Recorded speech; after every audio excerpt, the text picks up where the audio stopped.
What better time to put school wellness in the spotlight if not coming off of a global pandemic? If not now, when? Now more than ever, the time is right to highlight best practices, build a network of resources and partners, and share what matters and what is making a difference to elevate student wellness with the goal of improving pupil outcomes. The facts that childhood food insecurity, obesity, and chronic disease risk are still too high, and this can affect student well-being, lead to increases in absenteeism, and the impact of their ability to learn and achieve. I would like to welcome to our stage Dr. Lynne LoPresto, an assistant clinical professor at the University of the Pacific. Dr. LoPresto is faculty of the Master of Science in Clinical Nutrition program at the University of the Pacific. She is also a public health nutritionist and an advocate for child nutrition programs.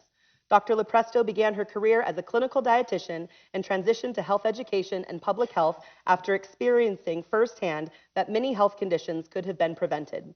She completed her PhD in the Department of Public Health Science at UC Davis School of Medicine to support school nutrition programs and policy assessment and translation. At Davis, she managed a statewide assessment of local school wellness policies and farm-to-school practices. Dr. LoPresto is going to share some of the history of her work, which is our work, your work, and help us to look ahead to what is next. Please welcome Dr. LoPresto.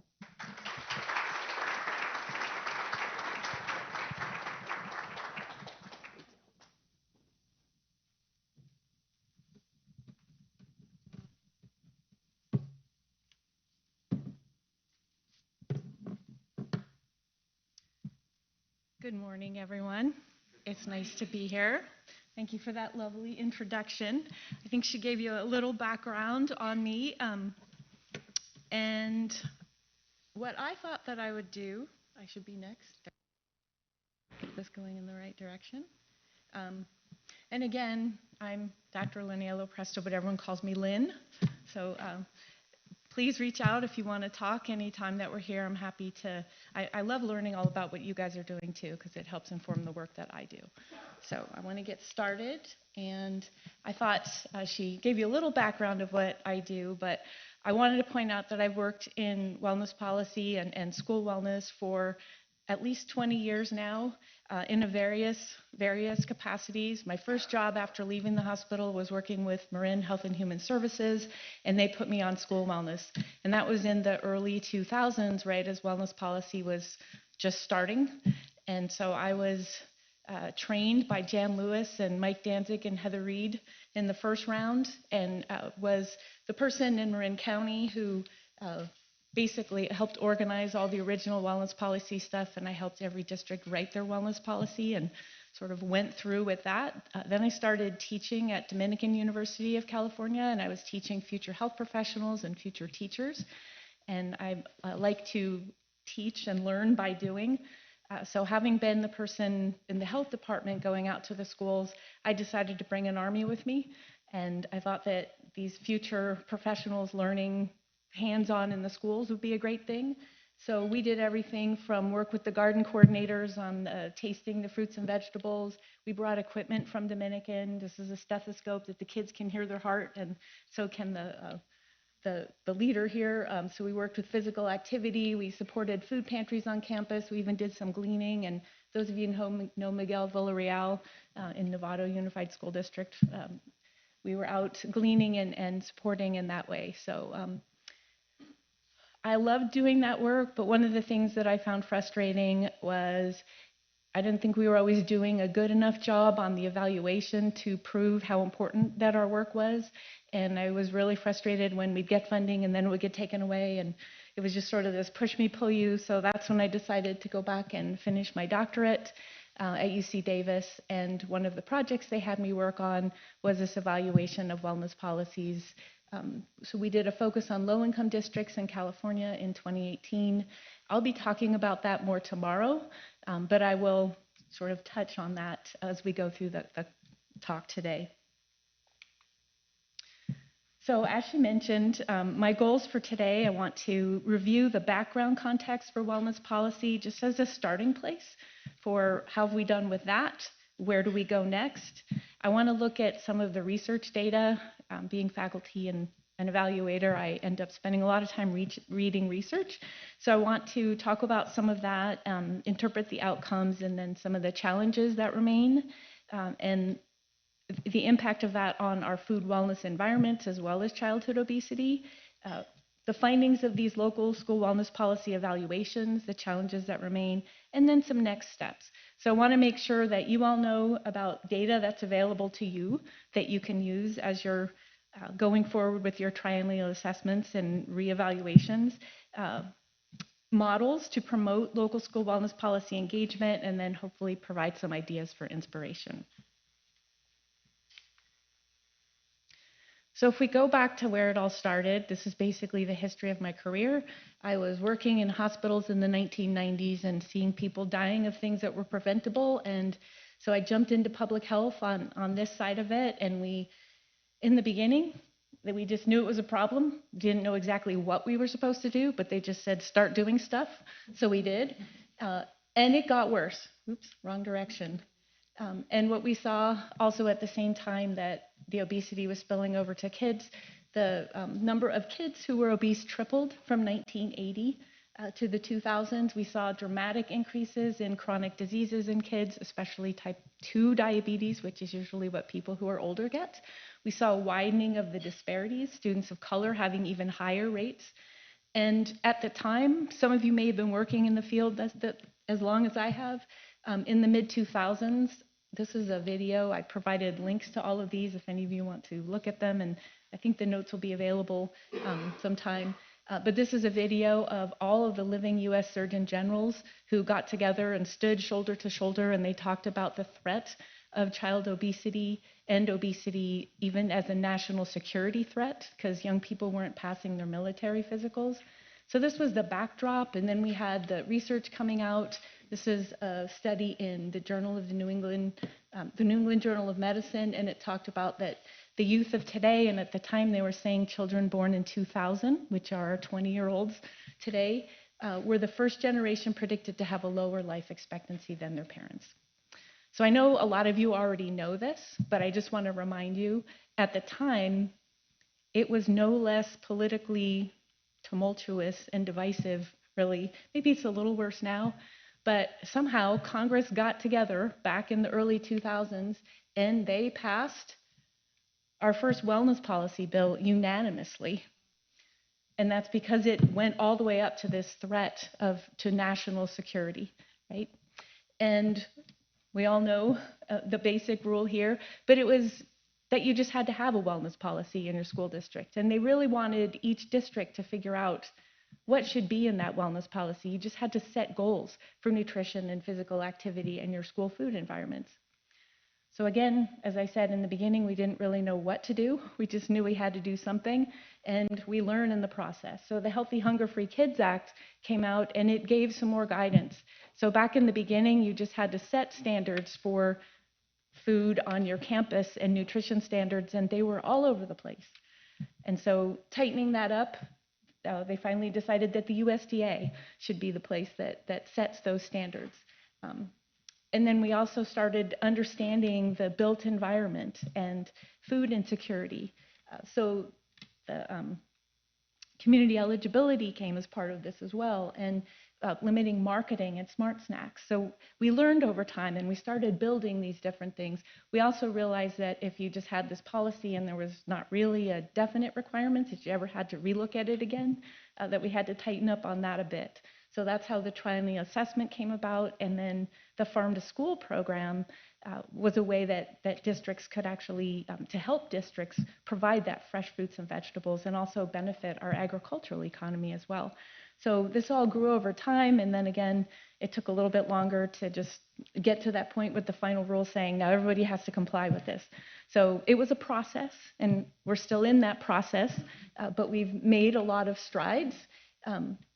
One of the most important things is what the data tells us is that there have been significant improvements to the nutritional value of school meals and beverages, okay? And we even know that kids are purchasing those.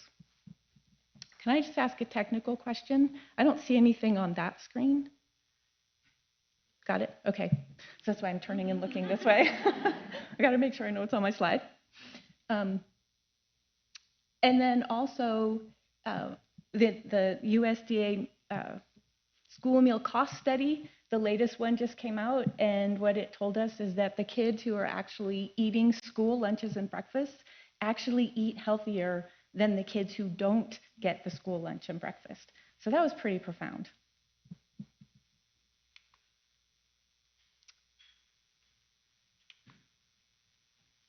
Oops. Are you messing with it?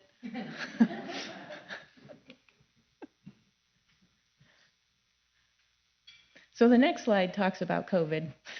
And we all know what happened with COVID. Our lives got turned upside down. And there was a lot of challenges that came with COVID.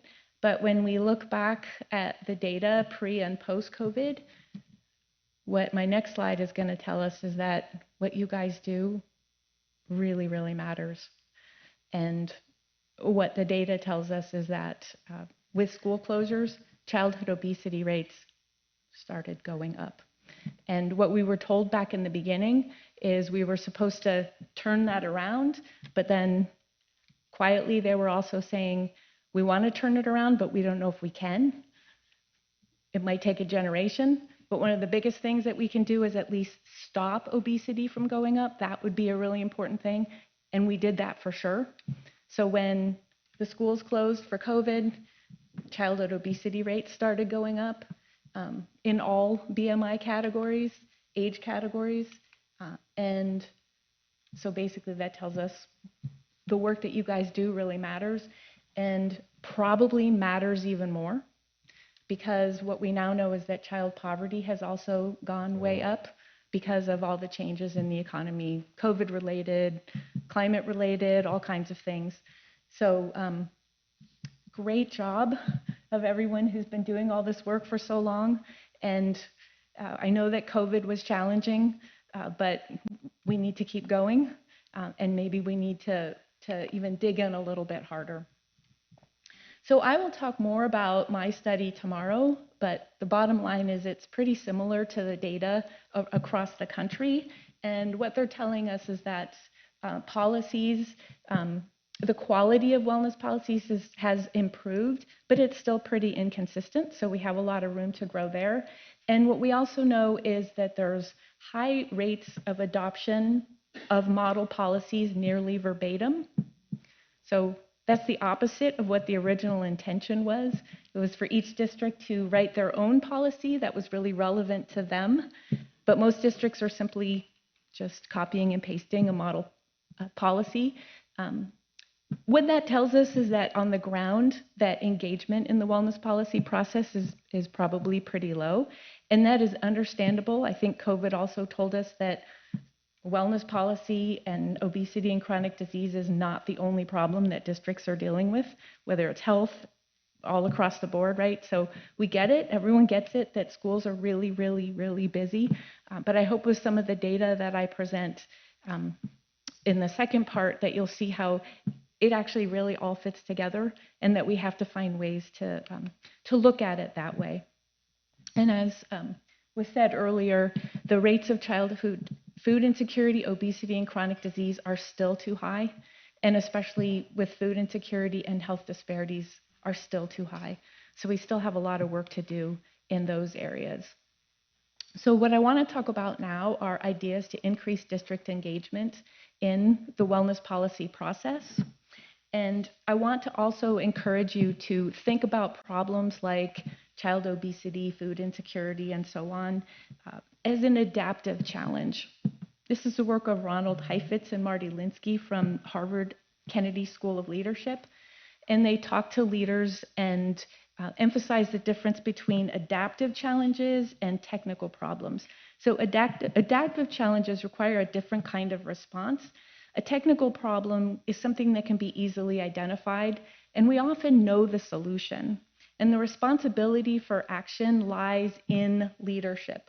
So an example of that would be if families don't know how to find information about the school meal program, that would be leadership's responsibility to get that information out, and they know what the information is, and they probably know channels how to get it out to families. So that would be a technical problem. But adaptive challenges are things that are more complex. it's harder to clarify what is the root cause of the problem. It may be multifactorial. And the solutions, like when this all started, we didn't actually know what was the best thing to do. We learned over time. So it requires adaptive learning as well. And it involves bringing in the organizations that are doing the work in addition to the people who are actually experiencing the challenges, because it often requires them, it is their responsibility to actually make the changes rather than leadership, right? Because we can provide the healthy food, but maybe the kids won't eat it because of this whole series of things. So when we think about it as an adaptive challenge, that means it's something that we all have to accept we're all growing and learning from, and it's a process. And the more we can involve the community in that, and so it's creative and collaborative learning that's required. So my goal is to provide, I was trying to think of the right word, deep encouragement to re-energize your district in the process of actually evaluating and relooking at your local school wellness policy to make it more relevant for your district, which was the initial intention of wellness policies in the first place, okay? And I don't mean redoing your entire wellness policy, I mean finding out what's really important in your district and maybe just focusing on that.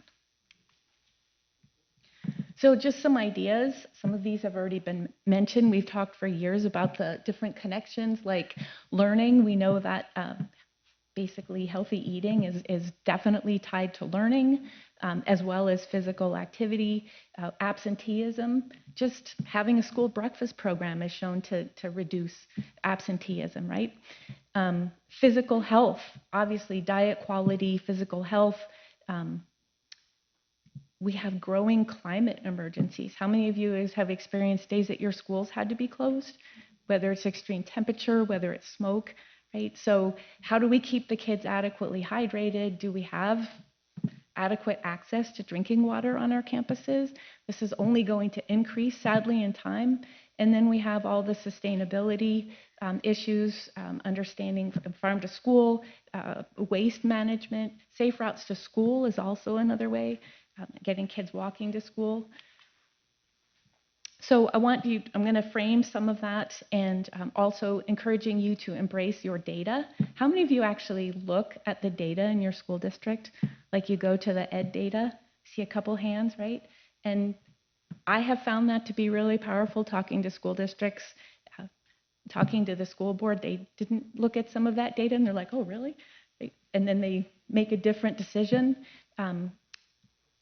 The ed data and also the fitnessgram data is on there as well.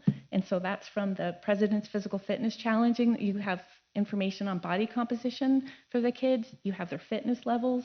Those can also be useful in setting goals. And then the California Healthy Kids Survey. Does anybody look at that? I know some of that has been suspended because of COVID, but you could also influence which modules that your district do. Some of the modules tell you the kids report if they eat breakfast, whether they actually eat fruits and vegetables, if they engage in physical activity over the school day. There's some really amazing data in there. There's school climate data. You can find out if kids are bullying. Childhood obesity is one of the biggest reasons that kids are bullied. So make sure you're using some of that data as well. And then to also think about the whole community in this process and ways that you have the biggest effect when we think about this is the social ecological model. We have the child and we know, we can work with the child on their knowledge, but then we have to think about the different factors that influence them. So we have the school environment, but what is the environment directly around the school when you walk off campus? Whether it's safe for them to walk home or food establishments directly available there.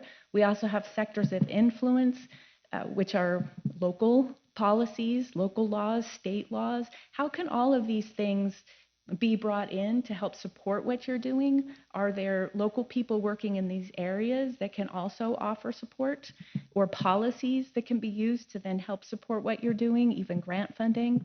And then the outer circle is social and cultural norms and values. And what more than food can be tied to culture? So another way to engage your community.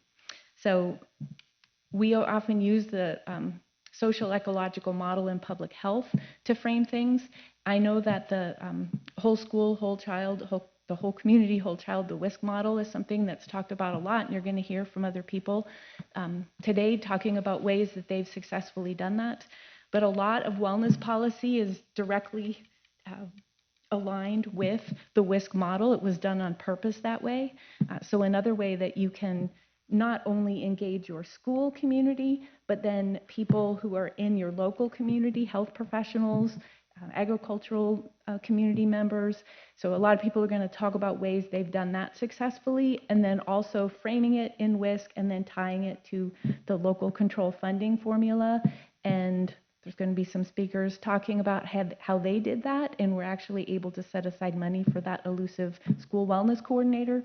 So when you align all these different things, it's a great way that you increase engagement in your community and rally support and resources as well, because we're all working on the same thing, is helping the kids to be healthy and able to learn. So I want to talk about some things that I'm seeing in the literature and in the public health world that are becoming front and center, similar to the beginning of talk about childhood obesity and what we need to do. And I want to frame it in the wisdom of Larry Cohen, who is the founder and executive director of the Prevention Institute. But he often framed our public health conferences saying a good solution solves multiple problems. So when we flip that around from it's just one more thing I have to do to let's all work on this and it'll solve your problem and it'll solve your problem and it'll solve your problem. If there's ways to start thinking about it in that way, I have found that this is actually the motto of my life. and how I get through stuff is I try to get everything working together. And it's been really, really helpful. So we have a lot of information about food insecurity and how it impacts learning. We know definitely the connections with physical health, but we're learning a lot more about the impact of food insecurity on mental health. And I know that school districts are really, really struggling with mental health. I'm teaching at the university, and that's probably our number one thing that we're dealing with. I'm a teacher. I didn't know I had to be a therapist, right? So many districts are struggling with the same thing. What we know is that in food secure households, there's higher use of mental health and substance use services.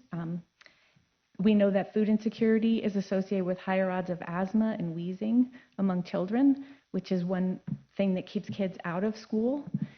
This is new study, so food insecure often eat ultra-processed foods because they can't afford the healthier foods, right?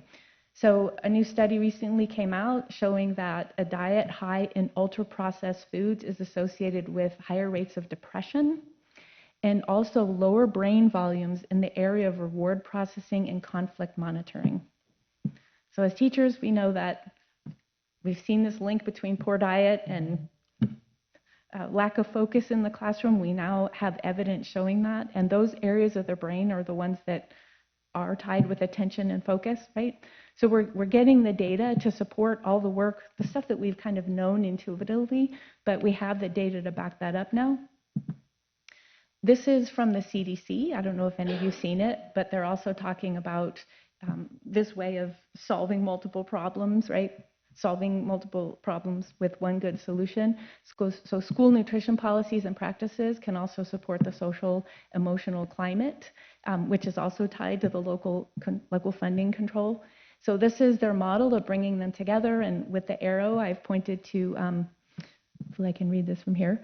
School nutrition policies and practices can affect overall social emotional climate. For example, this is just a different way to think about the things you guys already think about.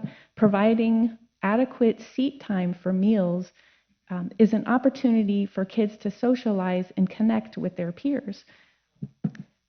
Encouraging teachers to eat meals with students can help reinforce healthy eating behaviors and strengthen relationships with students.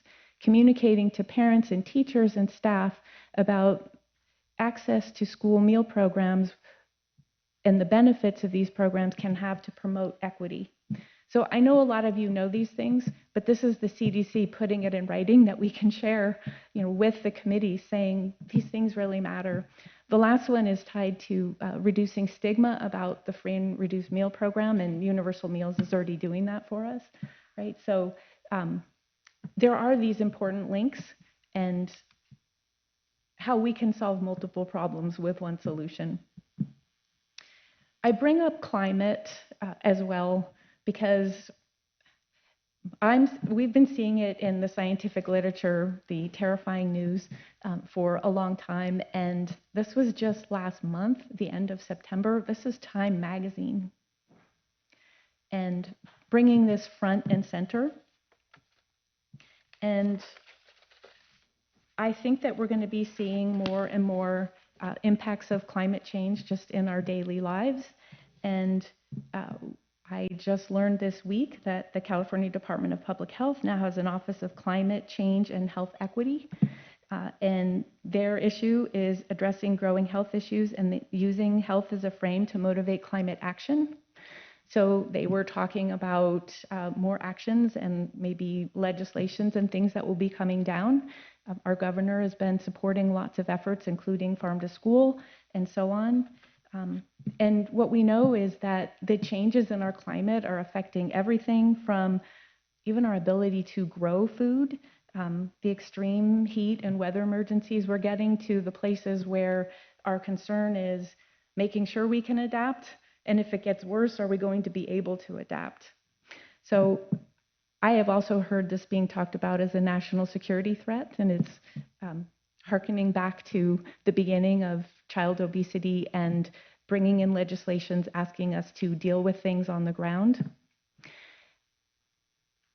A lot of this research has been coming from a group at UC San Francisco School of Medicine that is bringing this together. So that's why I wanted to share it.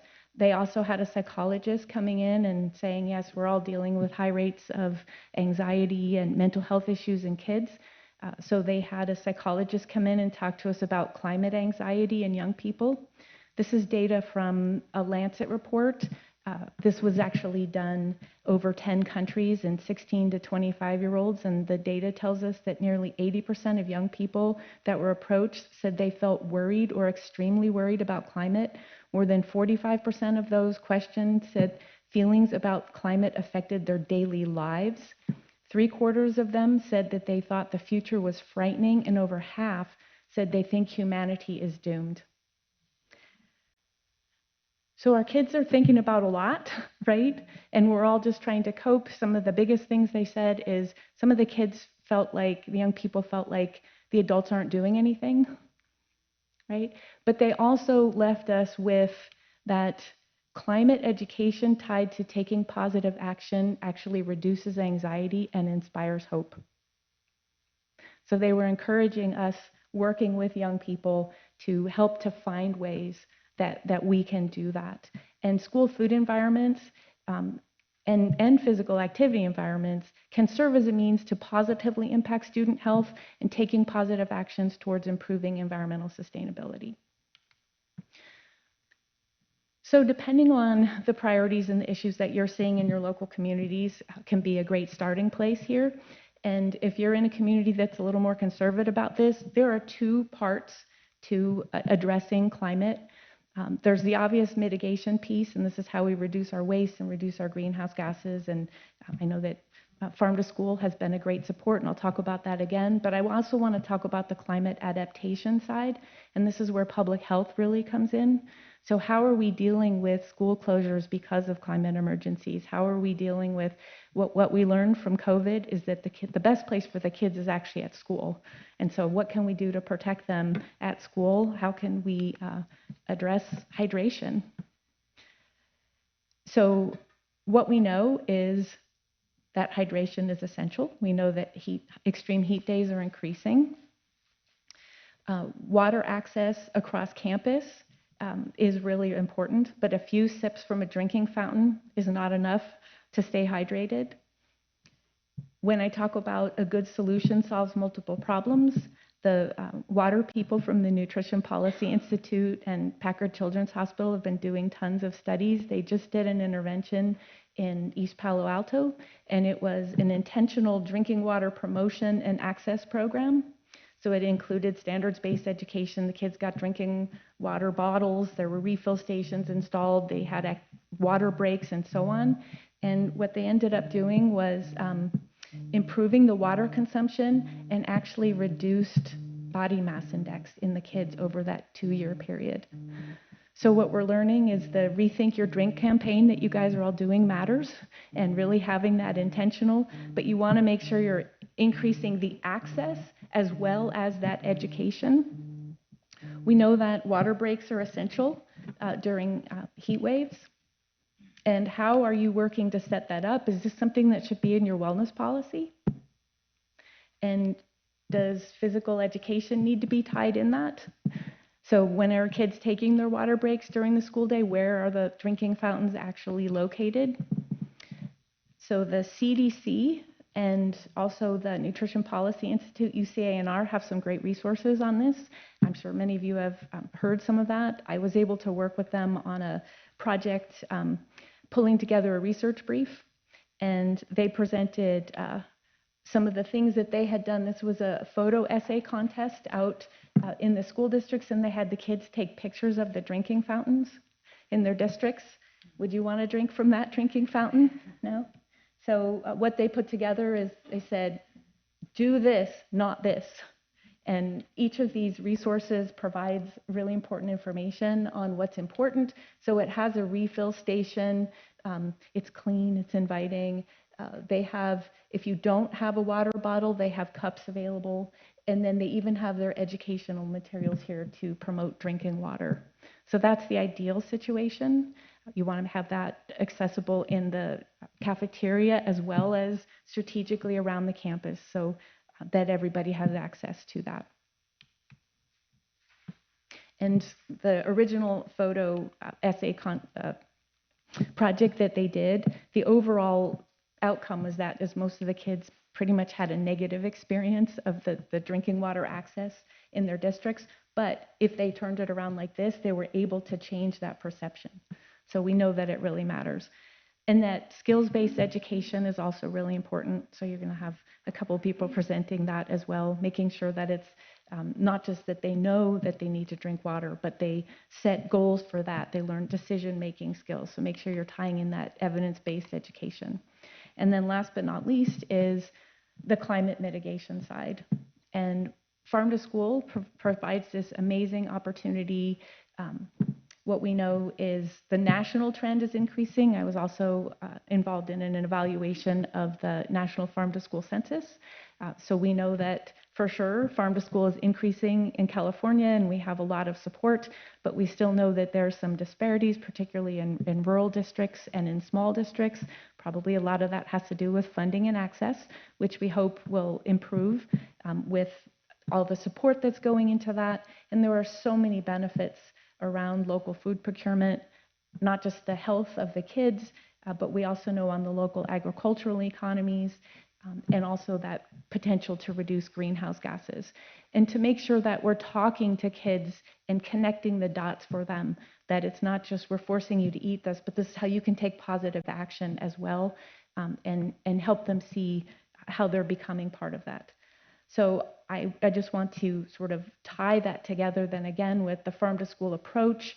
Is that evidence-based model. The National Farm to School Network talks about it like the stool with the 3 legs, that you want to increase access, but then you want to also have that standards-based education so that you're learning skills, and then tie it with hands-on activities like school gardening. And that's how we have the best success.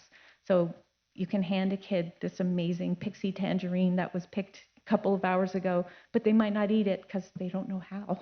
It takes effort, right? So making sure that they know how to peel it, and also that they've tasted it before, can make a really big difference. The goal is to get them to eat it.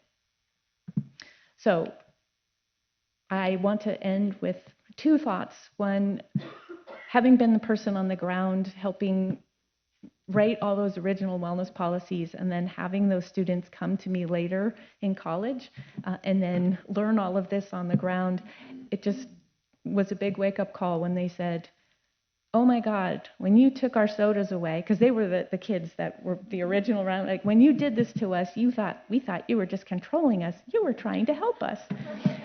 And that's what I really learned, that engaging them in the process is so important, because having also raised a teenager, you can kind of bypass some of that resistance. And I really hope that engaging them in the process might help with some of their anxiety going forward.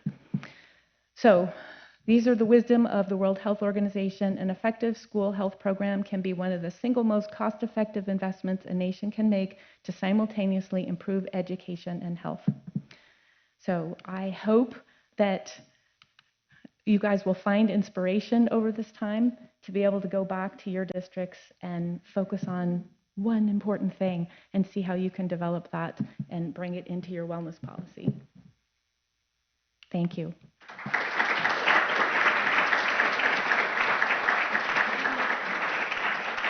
I think there might be 1 minute for questions, but I can let us move on, and if anyone wants to talk going forward, I'd be happy to do that. Question? Yeah. My question is going to take more than 1 minute. Okay. Thank you. Connect, Doctor. Thank you so much, Dr. LoPresto. That was an incredible amount of data and really helpful. Lynn, thank you very much. Thank you again. Your research, the work, and your deep encouragement of what we do is just so uplifting and commendable. Thank you for showing how an effective school health program can be one of the single most cost-effective investments a school district can make to simultaneously improve education and health.